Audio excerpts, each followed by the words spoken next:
성경 한 구절 여기 잘 보이실까 모르겠어요. 창세기 3장 4절 5절 뱀이 여자에게 이르되 너희가 결코 죽지 아니하리라. 너희가 그것을 먹는 날에는 눈이 밝아져 하나님과 같이 되어 선악을 알 줄 하나님이 아심이니라. 오늘은 이 눈이 밝아지는 것에 대해서 말씀을 드리도록 하겠습니다. 우리가 알고 있는 것처럼 하나님께서는 아담과 하와에게 선악을 알게 하는 나무의 열매를 먹으면 죽는다. 이것을 모트, 타모트 두 번 얘기했어요. 정령 죽는다 이렇게 표현했거든요. 근데 히브리어나 헬라어는 같은 단어를 두 번 쓴다는 것은 아주 강한 강조예요. 한글로는 정령 죽는다라는 뜻이지만 원래 히브리어의 단어는 뭐예요? 죽는다라는 뜻이에요. 하나님이 이렇게 분명하게 경고의 말씀을 줬는데 우리가 아는 것처럼 악한 사단은 거짓된 미혹으로 말미암아 아담과 하와에게, 특별히 하와에게 그거 먹어도 안 죽어 라고 이야기를 했습니다. 이런 상황에 있을 때 선과 악의 기준이 명확하지 않는 이때잖아요, 사실은. 그러니까 하나님이 창조주로서 이것만 먹으면 죽는다, 다른 거는 다 먹어도 돼, 이 말씀만 하나 주셨단 말이에요. 그런 와중에 악한 사단이 그거 먹어도 안 죽어 라고 이야기했을 때 악한 사단의 미혹에 넘어간 이 아담과 하와가 올바른 선택을 한다는 게 사실은 쉽지가 않다는 거예요. 이걸 우리에게 적용을 해본다면 마찬가지로 우리는 날마다 하나님의 말씀에 순종하며 살고 있는가, 아니면 내 뜻대로, 아니면 악한 사단의 미혹을 받아 세상의 유혹대로 살아가고 있는가 점검을 해볼 필요가 있다는 거예요. 우리가 말로는 하나님의 말씀에 순종해야 된다는 이야기를 많이 해요. 그러나 정작 나의 삶의 현장에서 내가 말 한마디, 행동 하나, 이런 것들을 하고 안 하고에 대한 결정의 순간에 있을 때 나는 정말로 하나님이 기뻐하는 선택을 하는가, 아니면 악한 사단이 기뻐하는 선택을 할 것인가, 이런 갈림에 우리가 어떻게 보면 매일매일 서 있거든요. 그런데도 나도 모르는 사이에 우리는 악한 사단이 기뻐하는 대로 이렇게 말도 하고 행동도 하고 태도와 이런 가치관을 가지고 살 때가 생각보다 많이 있다는 거예요. 그러니까 이런 내용을 통해서 사실 하나님을 두려워하잖아요. 그럼 말 한마디도 사실은 어렵거든요. 내가 어떤 사람에게 막 분노하고 싶어도, 내가 잘못하지 않았는데도 나에게 해코지하고 나를 거짓말로 해서 내게 물질적인 손해를 끼치는 그 사람에게 나도 막 똑같이 하고 싶은데 하나님이 그 순간에 최 교수, 최 목사 아무 말 하지 마 이렇게 우리에게 감동을 줄 때가 있잖아요. 깨달음을 줄 때가 있잖아요. 그때 반응은 두 개예요. 하나님 그 말씀대로 순종해서 요셉처럼 그 자리를 피해 도망치는 게 사실 제일 상책이거든요. 아니면 되게 그러잖아요. 내가 다른 거는 다 참아도 내가 이거 하나는 내가 못 참는다, 이럴 경우가 있단 말이에요. 근데 사실 그 순간을 넘어서는 게 중요하거든요. 그러니까 하나님은요 항상 우리의 말도 달아보시고 행동도 달아보시고 태도도 달아보시고 가치관도 달아보세요. 이 하나님이 우리를 달아볼 때는 우리 목사님이 잘 아는 것처럼 하나님이 뭔가를 우리에게 영적인 것을 성장시키든지 뭔가의 축복을 허락하실 때 항상 하나님은 우리에게 언어를 달아보시거든요. 그때 통과해야 돼요. 근데 이 통과하는 게 정말로 죽기보다도 어렵습니다. 아담과 하와가 악한 사단의 미혹과 괴계에 왜 넘어갔겠어요? 너무나 달콤한 미혹, 너무나 달콤한 거짓말로 유혹을 했기 때문에 그래요. 아담과 하와에게서 야 내가 금은 보아 다 줄게, 넘어가겠어요? 야 이 세상에 있는 모든 거 너가 다 가져도 돼요. 다 내 건데요? 이 세상에 하늘에 있는 날짐승과 땅에 있는 동물들과 심지어는 바다에 있는 물고기까지인지 모르겠지만 그런 온 육축 동물들에 대한 이름을 명명하여 이름을 지은 사람이 아담인데 아담에게 뭐가 부족함이 있겠어요? 아담에게 우리가 말하는 뭐 베네똥이나 뭐 이런 걸 준다고 해서 유혹하겠어요? 이 아담과 하와에서 최고의 걸림돌은 뭐예요? 내가 하나님처럼 되는 거예요. 나에게 하나님의 지혜를 소유하는 거예요. 내가 선과 악을 선택할 수 있는 결정권자가 되는 거예요. 악한 사단은 그거를 가지고 유혹했단 말이에요. 그래서 넘어진 거예요. 이렇게 하나님께서는 그거 먹으면 안 돼, 죽어 라고 말씀했지만 악한 사단은 뭐예요? 너무나 정반대로 절대로 안 죽어. 하나님은 뭐예요? 너 절대로 죽어. 악한 사단의 미혹은 뭐예요? 절대로 안 죽어. 그때 우리는 뭘 선택하겠어요? 안 죽는 걸 선택한단 말이에요. 죽는다는 얘기를 따라가겠어요?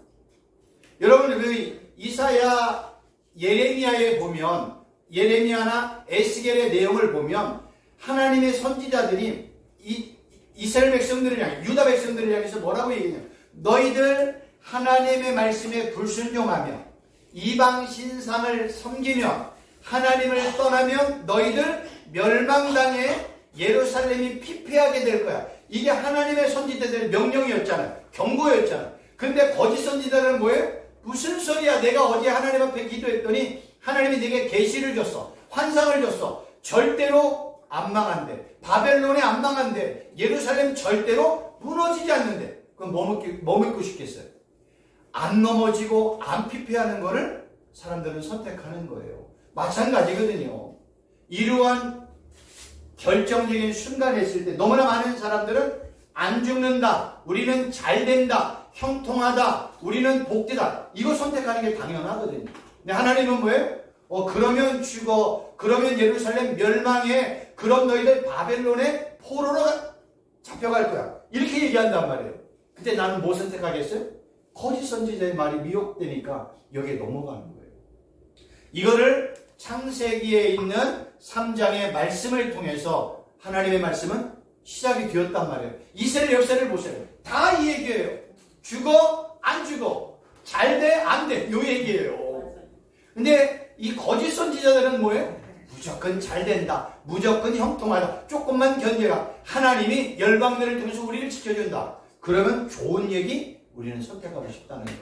근데 하나님의 경고는 항상 맹렬한 징계와 진노가 있잖아요. 너희들 죽어, 그대로 된단 말이에요. 그러니까 이러한 경고의 말씀이 있을 때 얼마나 우리가 잘 분별할 수 있느냐, 이게 정말로 어렵습니다. 그러니까 이러한 분별력은 사실 뭐 여러 가지가 있겠죠. 그 중에 하나는 하나님의 말씀으로, 또 하나는 우리가 기도하는 가운데 하나님이 우리에게 깨달음을 주시고, 또 어떤 때는요 하나님이 여러 가지 상황을 통해서도 말씀하시고, 어떤 때는 어떤 목사님이나 어떤 분의 대화하는 동안에 우리가 하나님의 뜻을 발견할 수가 있어요. 이러한 네 가지 정도를 얘기해요. 하나는 하나님의 말씀, 하나는 또 기도하는 가운데, 아니면 환경, 또 하나는 어떤 사람의 말로 우리가 이러한 것들을 우리가 결정할 수 있는데, 이러한 네 가지를 전체적으로 봤을 때 네 가지가 다 종합적으로 이렇게 합당하게 되었을 때 그때 가장 좋은 선택이 일어난다라고 말씀하고 있습니다. 이 네 가지가 다 오는 경우는 사실 거의 없더라고요. 하나 내지 두 개. 그러니까 너무 헷갈리는 거예요. 그러면 이제 좀 더 지금 이제 악한 사단은 뭐 이거 먹으면 안 죽어, 하나님은 뭐 이거 먹으면 죽어, 이렇게 얘기했잖아요. 그럼 이제 이거와 연관된 말씀을 좀 드리도록 하겠습니다. 여기 보면 그것을 먹는 날에는 너희 눈이 밝아져 하나님같이 돼. 이건 악한 사단의 지금 미혹의 얘기예요. 그러면 너희 눈이 밝아진다라는 의미가 뭘까? 여기서 밝아진다라는 단어는요, 이 파카오라는 단어를 쓰는데 눈이 열린다, 귀가 열린다 할 때 이 단어가 사용이 되어져요. 근데 이 단어가요, 사람과 연관이 되어 사용이 되어지면 맹인에게 시력이 회복될 때 이 단어가 사용이 되어져요. 또 하나는요, 인간의 눈에 보이지 않는 어떤 것들을 볼 때, 그러니까 다른 차원의 어떤 내용들을 볼 때 눈이 밝아졌다라고 성경은 말해요. 그러면 이 아담과 하와가 선악을 알게 하는 나무의 열매를 먹을 때 악한 사단의 미혹대로 눈이 밝아진다라는 뜻은 뭐냐면, 자신의 지금 이 영적인 현존, 쉽게 얘기하면 1차적인 의미는 자신의 육체적인 벌거벗음을 내가 이게 벌거벗었다라는 것을 깨닫는 게 1번이고요. 또 하나는 내가 하나님 앞에서 완전히 영적으로 벌거벗었다라는 뜻이에요. 그 얘기는 다른 의미로 뭐냐면 내가 죄인임을 깨달았다는 거. 이게 1번이고. 또 하나는요. 나의 수치와 부끄러움을 내가 발견하게 되었다는 거예요. 그러니까 악한 사단이 말한 내용을 보면 얼토당토한 얘기는 한 게 아니에요. 밝아지긴 밝아졌어. 뭐예요? 내가 벗었네. 첫째. 두 번째. 내가 죄인이네. 이 일로 말미암아 나에게 수치와 부끄러움이 찾아왔네. 이러한 것들을 악한 사단은 교묘한 방법으로 마치 하나님처럼 된다는 식으로 미혹하게 넘어졌다는 거예요. 그러면 이 밝아졌다라는 내용과 연관해서 또 중요한 단어가 뭐냐면 벗었다라는 단어예요. 내가 벗었으므로. 창세기 3장 10절을 보면 하나님이 이제 아담과 하와를 찾아오잖아요. 근데 아담이 뭐라고 얘기했냐면 내가 동산에서 하나님의 소리를 듣고 내가 벗었으므로 두려워하여 숨었나이다. 여기서 단순히 벗었다는 건 내가 아무것도 안 입었다. 이런 의미, 1차적인 의미죠. 사전적이고 문자적인 의미죠. 그런데 성경이 말하는 벗었다라는 의미는 뭐냐면 하나님 앞에서 내가 뭐예요?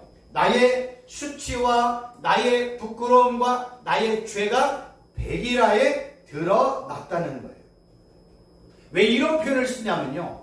죄의 결과의 첫 번째는 뭔지 아세요? 나의 수치가 드러나고 나의 부끄러움이 드러나는 거예요. 이걸 우리가 어떻게 할 수 있어요? 아담과 하와의 행동을 통해서 할 수 있잖아요. 아담과 하와가 하나님의 말씀에 불순종해서 자기들의 수치와 부끄러움을 자기들이 보고 깨달을 때 그들이 제일 먼저 한 행동은 뭐예요? 무화과 나무의 잎을 가지고 자기를 가리기 시작했잖아요. 자기를 가렸다는 건 뭐예요? 나의 수치를 가리기 시작했다는 거예요. 다음 시간에 이제 제가 치마에 대한 내용을 하지만 성경이 말하는 무화과 나뭇잎에 옷을 입었다는 것은 우리처럼 이렇게 옷을 입었다는 게 아니에요. 무화과 나뭇잎으로 띠를 띄었다고 얘기하는데 이건 뭐냐면 그냥 우리처럼 치마 입고 뭐 옷 입고 이런 의미가 아니에요. 성경이 말하는 이러한 무화과 나뭇잎으로 옷을 입었다는 건 그냥 띠 하나만 둘렀다는 거예요. 띠 하나. 그러니까 성경의 단어가 옷이라는 표현이 아니라 띠예요. 띠. 여기서 제가 띠라는 건 뭐예요? 혁띠를 얘기하잖아요. 혁띠. 이 혁띠 하나 메고 있는 거예요. 근데 신기한 건 뭔지 아세요? 제가 한 5년 전, 6년 전인가 이렇게 뭐 히브리 헬라를 많이 공부할 때 텔레비전을 봤어요. 그랬더니 아프리카 저 아주 그냥 골짜기에 있는 어떤 부족을 봤더니요. 옷을 안 입는 부족이 있어요. 그런데 그들이 옷을 입는 어떤 모습이 딱 하나 있는데 뭐냐면 내 허리에 띠를 띄어. 이게 정장이에요. 자기들 옷을 입었대요. 그리고 옆에 칼을 찼어요. 저걸 보고요. 제가 만약에 그 내용, 텔레비전을 통해서 그 내용을 제가 보지 못했다면 아담과 하와가 무화과 잎으로 띠를 띄었다라는 의미가 뭔지를 사실 몰랐을 건데 그 텔레비전에 방영되었던 아프리카 한 족속의 모습을 보고 아담과 하와가 무화과 잎으로 띠를 띄었다는 건 마치 뭐예요? 무화과 잎으로 하나의 뭐예요? 그냥 내 끈 하나 맨 거예요. 그게 인간이 자기의 수치를 가리는 하나의 모습이라는 거죠. 이러한 내용이 여기만 있는 게 아니라 에스겔서에 보면 비슷한 내용이 나와 있어요. 똑같은 단어가 사용이 되었는데 여기 보면 내가 크게 자라고 내 머리털이 자랐으나 내가 여전히 벌거벗은 알몸이더라. 8절 내가 내 곁으로 지나가 보니 내 때가 사랑을 할 만한 때라. 내 옷으로 너를 덮어 벌거벗은 것을 가리고 내게 맹세하고 언약하여 너를 내게 속하게 하였느니라. 주 여호와의 말씀이다. 이건 뭐냐면 에스겔서에 언급되었던 이야기는 그냥 사람의 모습이 아니라 당시 예루살렘의 모습을 에스겔 선지자를 통해서 하나님께서 말씀하셨다는 거예요. 여기서 이 예루살렘이 벌거벗었다라는 뜻은 바로 뭐냐면, 첫째는요, 예루살렘이 물질적인 빈곤을 얻었다는 게 첫 번째 뜻이고요. 두 번째로는요, 도덕적인 면이나 영적인 면에 있어서 자기들의 치부, 자기들의 수치, 자기들의 부끄러움이 드러날 때 벌거벗었다라는 단어를 사용하고 있다는 거예요. 그냥 단순히 벌거벗었다는 건 옷 하나 안 입었다, 이런 의미가 아니라는 거예요. 아담과 하와가 내가 벗었다, 예루살렘이 벗겨졌다, 이런 모습은 다 하나님 앞에서 예루살렘이나 아담과 하와가 하나님 앞에 범죄하여 하나님 앞에서 자기의 죄가 백일 안에 드러나고 자기의 수치와 부끄러움이 드러날 때 내가 벗었다라는 단어를 사용하는 거예요. 그럼 하나님의 은혜는 뭐예요?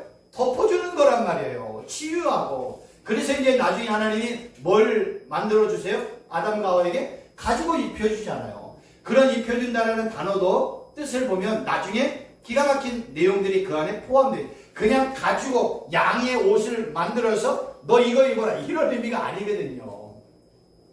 이렇게 벗었다라는 건 수치와 부끄러움을 의미를 하는 거예요. 근데 여기서 이제 중요한 게 뭐냐면, 이렇게 아담과 하와의 수치와 부끄러움과 죄가 백일 안에 드러날 때 예루살렘 성전, 예루살렘에 있는 모든 유대인들이 하나님 앞에 범죄해서 수치와 부끄러움이 드러날 때, 죄가 백일 안에 드러날 때 이거를 가려주고 이 치부를 가려주는 분은 바로 누구다?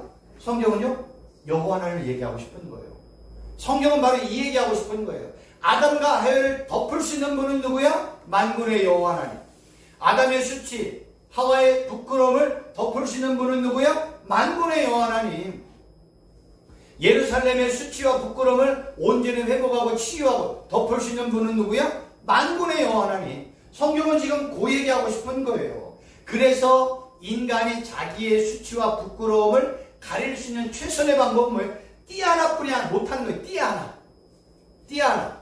그런데 하나님이 아담과 하와의 치부를 갖춰줄 때는 뭐 해줬어요? 긴 옷을 해준 거예요. 여기서부터 저 다리에 이르기까지 긴 옷 해준 거예요. 그러니까 인간이 자기의 수치와 부끄러움을 해결할 때는 뭐예요? 띠 하나 두르고 나 수치 가렸어, 나 부끄러움 가렸어, 이렇게 얘기하지만 우리가 알고 있는 것처럼 여기에 있는 최 교수가 혁띠 하나만 메고 있으면 얼마나 부끄러워요. 자기 죄가 다 드러나잖아요. 그러니까 인간이 이렇게 자기의 죄를 덮을 수가 없고 해결할 수가 없음을 무화과나무 잎과 가죽옷을 통해서도 설명하고 있다는 거예요. 결국 이러한 모든 것들을 우리에게 해주시는 분은 만군의 여호와 하나님뿐이 없다는 겁니다. 그래서 성경은요, 하나님의 말씀에 불순종하면 뭐가 따라와요? 수치와 부끄러움이 따라오는 거예요. 그러니까 하나님의 말씀에 순종하면 뭐예요? 하나님의 수치와 부끄러움을 가려주세요. 그리고 하나님의 은혜 가운데, 하나님의 축복과 하나님의 은혜 가운데 살 수 있음을 성경은 창세기부터 요한계시록에까지 끊임없이 이야기하고 있는 내용입니다. 우리가 악한 사단과 그의 졸개들이 아담과 하와뿐만 아니라 우리를 계속해서 유혹하고 있는 내용 중에 하나가 뭐냐면 이거예요. 아담과 하와에게는 여호와 하나님같이 되게 하여. 이게 아담과 하와의 최고의 미혹이요 유혹에 넘어가는 유혹거리였단 말이에요. 그런데 성경은 아담과 하와에게 뭘 얘기해요? 너 하나님처럼 되면 안 돼. 너는 뭐의 자리에 있어야 돼? 피조물의 자리에 있어야 돼. 너는 너의 처음 자리에 있어야 돼. 요 얘기하고 싶은 거예요. 아담은 우리를 어디까지 끌고 올라가요? 하늘 끝까지 끌고 올라가요. 근데 하나님은 뭐예요? 너는 어디에 존재해요? 땅의 존재야. 너는 땅의 존재야. 너는 진흙으로 만들어진 존재야. 너는 피조물이야. 너의 처음 자리를 깨달아. 이거를요, 계속해서 하나님이 우리에게 말씀하고 있는 거예요. 이런 내용들을 우리가 어디서 알고 있어요? 저기 계명성이라는 우리가 알고 있죠. 이사야 14장 12절 15절에 보면 너 아침의 아들, 여기 보일까 모르겠어요. 아침의 아들 계명성이여 어찌 그리 하늘에서 떨어졌으며 너 열국을 엎은 자여 어찌 그리 땅에 찍혔는고. 이 아침의 아들 계명성은 우리가 악한 사단을 비유하여 설명을 하잖아요. 그런데 이거는 처음에 누구를 얘기했냐면요. 바벨론 왕을 풍자한 내용이었어요. 당시에 이 바벨론 왕은 나라가 뭐 어마어마하게 크고 장대하다 보니까 자기가 마치 온 세상의 만왕의 왕인 것처럼 그러한 교만 가운데 당시의 모든 백성들을 폭정으로 어려움으로 이렇게 통치했던 왕이 바벨론 왕이었어요.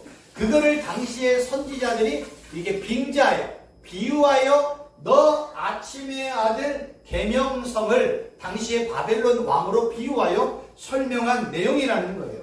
이 내용의 핵심은 뭐예요? 너의 위치가 어딘 줄 알아? 너 내 분수를 알아야지 이 얘기하는 거예요. 많은 사람들이 실수하는 이유 중에 하나가 뭐예요? 자기 분수를 몰라. 우리 알고 있는 것처럼 너는 네 자신을 알라. 이 얘기는 뭐예요? 너의 위치가 어디야? 이 얘기하는 거예요. 성경은 뭐예요? 소크라테스는 이 진리를 모르니까 네 자신을 알라, 네 분수를 알라 이렇게 표현을 하지만 성경에서는 뭘 표현해요? 너의 위치가 어디야? 너의 현 주소가 어디야? 너는 땅의 존재잖아. 너는 피조물이잖아. 너는 진흙, 아파르, 아마, 아다마의 흙으로부터 나온 존재 아니야. 요 얘기를 성경은 지금 하고 있다는 거예요. 그래서 이 아침의 아들이 계명성이라는 뜻은 뭐냐면 거만한 자, 교만한 자, 어리석은 자를 얘기하는 거예요. 계명성이라는 뜻이 다른 게 아니에요. 어리석은 자, 교만한 자, 거만한 자. 당시에 이 바벨론 왕은 어리석으니까 교만하지요. 어리석으니까 거만하지. 여러분 지혜롭고요. 겸손한 사람은요. 지혜로운 자는 겸손해요. 지혜로운 사람은요. 은혜를 구한다니까요. 근데 항상 어리석은 자는 뭐예요? 교만하고 자기의를 드러나고 악한 행동들을 서슴없이 한단 말이에요. 왜 그럴까요? 어리석으니까. 그러나 지혜로운 자는요. 하나님의 은혜를 구하고 순종적이고 하나님만을 바라보며 살고 있다는 거예요. 그래서 이렇게 바벨론의 왕을 풍자하여 설명한 표현을 너 아침의 아들 계명성이라고 이야기하는 거예요. 그런데 우리가 알아야 될 건 바로 뭐냐면 이렇게 보좌에 앉았다. 어떤 왕자에 앉았다라는 건 바로 뭐냐면 그 땅덩어리, 그 지역을 통치하고 다스릴 수 있는 권한이 있다는 거예요. 그럼 이 우주 만물을 통치하고 다스릴 수 있는 권한은 계명적인 악한 사단이 아니라는 거예요. 왜요? 악한 사단도 뭐예요? 피조물이잖아요. 우리가 악한 사단에 대해서 오해하지 말아야 될 게 뭐냐면 악한 사단은요. 하나님이 창조한 피조물이에요. 그러니까 악한 사단은 사람의 심중에 있는 마음의 뜻을 알아요? 몰라요? 절대로 몰라요. 어떻게 알아요? 피조물인 제가 우리 목사님들의 마음을 알아요? 몰라요? 그러면 악한 사단인 피조물도 우리의 마음을 알아요? 몰라요? 절대로 몰라. 그런데 악한 사단이 왜 우리의 환경이나 상황이나 여건이나 이런 모든 것들을 왜 귀신처럼 알아요? 정보력 때문에 그래요. 악한 사단에게는 자기의 졸개들이 있잖아요. 자기의 졸개들을 에베소서에 언급되어 있잖아요. 그 졸개들을 통해서 많은 사람들의 정보들을 다 취약하는 거예요. 우리 위 목사님, 우리 윤 목사님에게는 요게 약점이구나. 우리 윤 목사님의 최고의 약점은 뭐예요? 니네 카톡에 올라오는 뭘까요? 연상의 아내, 연상의 여자 때문에 우리 목사님이 요새 많이 힘드시잖아요. 사모님이 연상이세요. 그래서 늘 연상의 연인 때문에 지난주도 못 나오셨다고 말씀하고 그러시잖아요. 약한 사단이 이렇게 각 사람 가운데 가장 미약한 점을 알고 있단 말이에요. 그걸 정보를 통해서. 근데 우리 예수님, 우리 하나님은 우리를 창조한 하나님이니까 나의 마음의 속뜻이 뭔지를 너무나 잘 알고 있는 거예요. 그러니까 우리가 하나님과 악한 사단을 분명하게 알아야 돼요. 하나님은 창조자, 악한 사단은 피조물. 그럼 피조물인 악한 사단은 언제까지 판을 치고 살 수 있어요? 창조주가 허락한 때까지. 그때까지만 하는 거예요. 그때가 언제인지는 아무도 모르지만 알 수 있는 건 뭐예요? 악한 사단도 피조물이라는 거예요. 이걸 잊어버리면 안 돼요. 그러니까 이 피조물인 악한 사단을 징계하고 심판하고 영원한 불못에 집어넣을 수 있는 권세와 능력 있는 분은 누구예요? 이 우주 만물을 창조한 진짜 창조주 하나님이신 만왕의 왕이시며 만주에 주신 하나님과 예수님뿐이 없다는 거예요. 그래서 이렇게 왕자, 보좌 이런 뜻은 뭐냐면 어느 한 지역, 어느 한 부분을 다스리고 통치할 수 있는 권세가 있다는 거예요. 그럼 이 우주 만물에 대한 진짜 통치권은 누가 있어요? 만군의 여호와 하나님 아버지, 만왕의 왕이시요 만주의 주가 되시는 예수 그리스도 한 분뿐이 없다는 거예요. 그럼 이 우주 만물의 진짜 축복을 받고 싶으면 우리는 누구에게로 가야 돼요?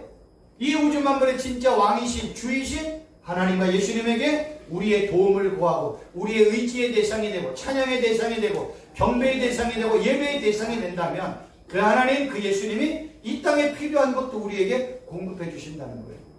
근데 여기에 이제 문제가 생기는 거예요.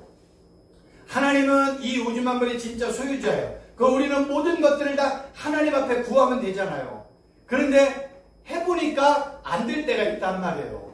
한 10년 하면 줘야 되는데 한 5년 하면 줘야 되는데 안 온단 말이에요. 어떤 사람은 되는데 나는 안 돼. 이래서 약간의 이제 괴리 현상이 일어나는 거예요. 그러나 모든 축복은 만군의 여호와 하나님으로부터 우리에게 오는 것은 절대 불변의 진리라는 겁니다.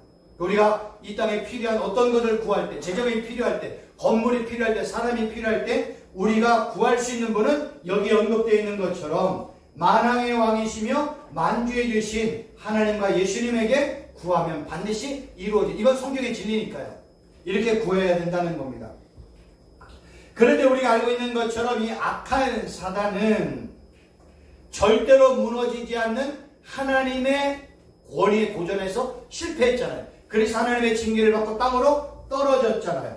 근데 악한 사단이 이렇게 실패해서 땅으로 떨어졌는데 여기서 멈춘 것이 아니라 어떤 일을 했어요?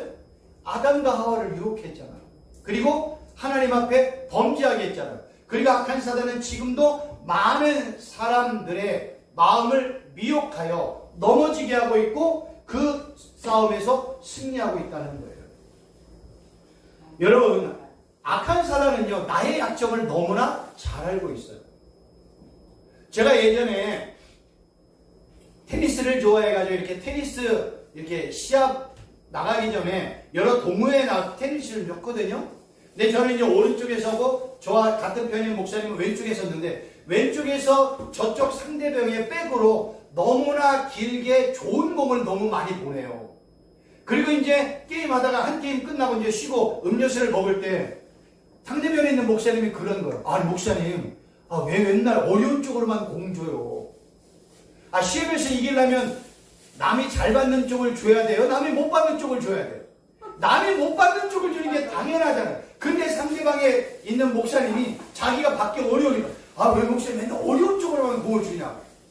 제가 그 얘기를 듣고요. 야, 저 목사님 진짜 지혜로운 분인가 아니면 너무 순수한가? 우리가 악한 사단이 저의 가장 약한 약점이 예를 들어 돈이에요. 그럼 돈으로 저를 계속 공격해. 근데 제가 악한 사단, 야 악한 사단아, 너는 왜 맨날 돈으로만 공격해? 나는 다른 걸로 공격해. 잘 막을 수 있지. 말할 수 있어요, 없어요? 이건 바보 아니고는 이거 말할 수 없는 거예요. 악한 사단은요, 나의 약점만 잡고 물건으로 언제까지? 내가 죽을 때까지. 그래서 악한 사단의 관계가 악하다고 얘기하는 거예요. 악한 사단은 내가 죽을 때까지 공격해요. 조그만 숨이 붙어 있잖아요. 죽을 때까지 공격을 해요. 그래서 악한 사단이 악한 거예요. 왜? 우리를 항상 멸망으로, 심판으로 이끌어가는 게 악한 사단의 목적이거든요. 그래서 우리는 이렇게 마귀와의 영적 싸움에서 승리할 때 다시 처음의 질문으로 돌아가는 거예요. 나는 오늘도 하나님의 뜻대로 살 것인가? 하나님의 통치와 통치를 온전히 받아들일 것인가? 아니면 내 마음대로, 내 뜻대로, 내가 하고 싶은 대로 살 것인가? 왜 이게 어려운지 아세요? 쉬운지 아세요? 세상은 지금 다 누구 뜻대로 살라고 하세요? 내 뜻대로 살라고 해요. 야, 네가 하고 싶은 대로 해. 하고 싶은 거 못하면 뭐나? 병나. 하고 싶은 건 마음대로 해. 세상은 우리에게 이렇게 지금 텔레비전이나 여러 가지 매스컴을 통해서 우리에게 이렇게 유혹을 해. 근데 성경은 뭐라 그래? 네 뜻대로 하면 안 돼. 네 뜻이 어디 있어? 하나님의 뜻이지. 똑같잖아요. 너 이거 먹으면 죽어. 악한 사단과 세상은 뭐예요? 안 죽어. 성경은 뭐, 너 하나님의 뜻대로 살아야 돼? 세상은 뭐라 그래? 아니야, 무슨 하나님의 뜻이 어디 있어? 네가 하고 싶은 대로 해. 네 마음대로 해. 네가 결정하는 대로 그 길을 가. 야, 네 인생이잖아. 이게 어렵다는 거예요. 말로는 하나님의 뜻대로 순종하겠다고 얘기하지만 이런 삶의 현장에서 결정의 순간에 우리에게 딱 양단 간의 결정을 선택하라고 할 때 우리는 너무나 선택하기가 정말로 어렵습니다. 그런데 답은 있어요. 하나님의 뜻에 순종하면 거기는 살 길이요. 악한 사단과 그의 졸개들의 미혹과 유혹을 받아 세상의 흐름대로 따라가면 거기는 사망의 길이요. 생명의 길이냐 사망의 길이냐 살 길이냐 죽을 길이냐 분명하다는 거예요. 그래서 하나님은 아담과 하와에게 너의 살 길이 뭔 줄 알아? 이거 먹으면 죽어. 그러니까 먹지 않아 살아. 악한 사단은 뭐예요? 죽는 것 뻔히 알고 있어. 근데 너 먹어. 너 영원히 죽지 않을 거야. 여러분 이 싸움이 창세기 1장, 2장, 3장에서부터 언급되었다니까요. 그러면 창세기 아담과 하와에서부터 언급되었다. 지금의 이 싸움은 어때요? 너무나 많이 팽배하게 되어 있다는 거예요. 모든 삶의 현장에서 다 이 결정을 해야 될 때, 이 결정을 할 때 우리가 얼마나 지혜로운 결정을 해야 될까? 지혜로운 결정을 해야 될까? 결코 쉽지 않다는 거예요. 그러니 우리가 이거를 할 수 있는 진짜 비결은 진짜 예수님과 성령 하나님과 여호와 하나님과의 친밀한 교제뿐이 없어요. 하나님과 예수님과 성령 하나님과의 친밀한 교제는 다른 것 없어요. 삼일체 하나님의 이름을 자주 부르면 돼요. 제가 요새 성경을 다시 하나를 새롭게 구입을 했어요. 새롭게 구입을 한 거는 예전에 읽었던 책에는 많은 언더라인 찍고 막 너무나 많은 횟수를 읽었기 때문에 다시 새로운 마음으로 성경책 하나 새 거를 사가지고 제가 지금 읽고 있거든요. 근데 읽고 있는데 뭘 제가 지금 이제 언더라인을 두냐면 여호와의 이름으로 여호와의 이름께 부르짖는다. 이거는 다 뭐예요? 여호와의 이름 앞에 찬양과 영광을 돌린다. 이거는 바로 뭐냐면 우리가 하나님에 대한 존재를 알 수 있는 가장 유일한 방법은 뭔지 아세요? 하나님의 이름뿐이 몰라요. 구약 성경에서 하나님을 알 수 있는 유일한 방법은요, 하나님의 이름 외에는 없어요. 왜 이름 외에는 없어요? 구약 성경에 하나님은 뭘로 역사하세요? 영이잖아요. 영이신 하나님을 우리가 아는 방법이 어디 있어요? 영은 보이지가 않는데, 만질 수도 없는데, 냄새 맡을 수도 없는데, 그러한 하나님을 하나님이 뭘 통해서 계시하셨어요? 자기 이름을 통해서 계시하는 거예요. 그래서 구약 성경에서 제일 중요한 건 뭐예요? 여호와의 이름을 부르는 거예요. 그래서 여호와의 이름을 망령되이 부르는 자를 죄 없다 하지 않겠다. 그 큰 죄야 라고 하나님이 경고한 거예요. 왜냐하면 하나님은 자신의 이름을 통해서 자신이 어떤 분인지를, 어떠한 하나님인지를 너무나 많이 우리에게 알려주었어요.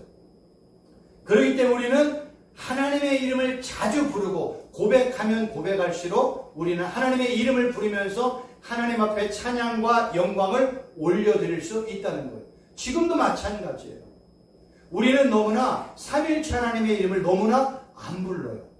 우리는 유대인이 아니기 때문에 우리는 언제든지 삼일체 하나님의 이름을 마음대로 부를 수 있어요. 근데 마음대로 부를 수 있는 여건과 환경이 있음에도 불구하고 안 불러요. 진짜 하나님의 친밀한 문제였어요. 삼일체 하나님의 이름을 부르는 거예요. 예수님, 성령 하나님, 여호와 하나님 아버지 이름을 부르는 거예요. 그리고 도움을 구할 때 뭐예요? 예수님, 이 건물 우리 교회에게 주세요.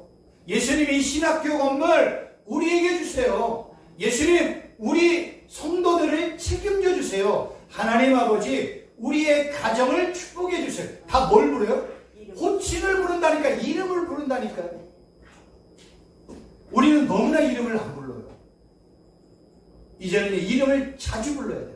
그래야 하나님과 예수님과 성령 하나님과의 친밀한 교제가 형성이 되어지고 친밀한 가운데 살면 살수록 옳은 것과 그른 것, 살 길과 죽을 길, 사망의 길과 생명의 길을 분별할 수 있는 분별 능력이 커지는 거예요. 강해지는 거예요. 우리는 이 악한 사단과 그의 졸개들의 미혹과 괴계에 아담과 하와가 넘어졌어요. 하나님의 첫 번째 피조물인 아담과 하와가 넘어졌어요. 그렇다면 이후에 모든 피조물들은 뭐예요? 다 넘어질 수 있다는 전제가 돼요. 안 넘어질 수 있는 건 뭐예요? 예수님과 연합된 자로 살고 예수님의 말씀에 순종하고 예수님의 이름을 부르고 예수님만 바라보고 예수님만 사랑하고 예수님이 걸어가신 그 길을 똑같이 걸어간다면 우리는 악한 사단과 그의 들들의 미혹에 능히 이겨나갈 수 있는 힘과 권세가 있다는 겁니다. 오늘은 여기까지 말씀을 드리도록 하겠습니다. 특별히 질문사항 없으시죠? 기도하고 마치도록 하겠습니다. 하나님 아버지, 아담과 하와는 처음 자리, 피조물의 자리를 잊었습니다. 악한 사단의 미혹을 받아 하나님의 자리에 올라가려고 했고 하나님의 지혜를 소유하려고 했고 선과 악의 결정을 자신이 친히 하려고 했습니다. 그러나 이러한 모든 것은 하나님 앞에 죄요 그 결과 심판받고 에덴 동산에서 쫓겨나는 그러한 징계와 심판을 받았습니다. 악한 사단은 지금도 동일한 방법으로 우리를 미혹할 때 예수님의 이름을 부르면서 예수님과 친밀한 교제 가운데서 악한 사단의 그 괴계와 미혹을 능히 이겨나가는 우리 귀한 목사님들 되게 하여 주시옵소서. 모든 축복은 만군의 여호와 하나님으로부터 오기 때문에 우리가 예수님의 이름을 부르고 만군의 여호와 하나님의 이름을 부르면서 하나님의 축복을 매일매일 받아 누리는 우리 귀한 목사님들 되게 하여 주옵소서. 아멘. 예수님의 이름으로 기도하옵나이다. 아멘.